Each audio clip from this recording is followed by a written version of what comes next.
ఒక app release చేయబోతున్నాం.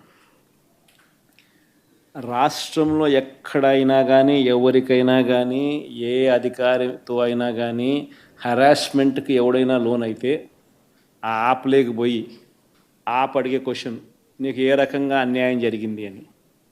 ఫలాని అధికారి నన్ను ఫలాని రకంగా ఫలాని వాడి ఇన్ఫ్లుయెన్స్లో నన్ను అన్యాయంగా నా మీద కేసు పెట్టి నన్ను చిత్రహింస పెట్టినాడు అని చెప్పి ఎవడైనా కూడా యాప్ ద్వారా ఆ అధికారి పేరు దగ్గర నుంచి ఆయనకు జరిగిన ఏ పరిస్థితుల్లో ఆయన ఏ రకంగా ఇబ్బంది పడ్డాడు అనేది ఆయన చెప్పచ్చు. ఆయన దగ్గర ఏదైనా ఆధారాలు ఉంటే ఆ ఆధారాలు కూడా ఆయన అప్లోడ్ చేసే ఫెసిలిటీ కూడా కల్పిస్తూ ఉన్నాం. సో ఇంకో బటన్ నొక్కితే ఆయన కావాల్సిన ఆయన దగ్గర ఉన్న ఆధారాలు ఏదైనా ఉంటే ఆధారాలు కూడా ఆయన అప్లోడ్ చేయొచ్చు. ఆటోమేటిక్లీ ఆ కంప్లైంట్ మన డిజిటల్ లైబ్రరీలోకి వచ్చేస్తుంది.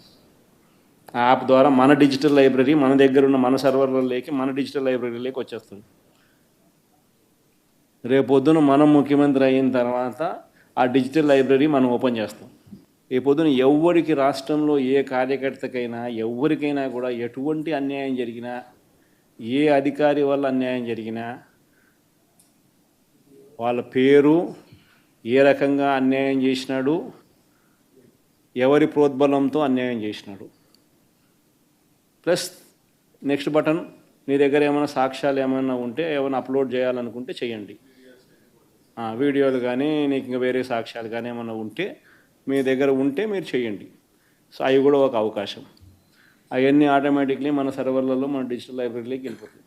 మనం వచ్చిన తర్వాత అవి ఓపెన్ చేసి ఎవడెవడైతే మన కార్యకర్తలను అన్యాయం చేసినాడో వాళ్ళందరినీ కూడా చట్టం ముందర ఏ రకంగా నిలబెట్టాలనో ఆ రకంగా నిలబెట్టించి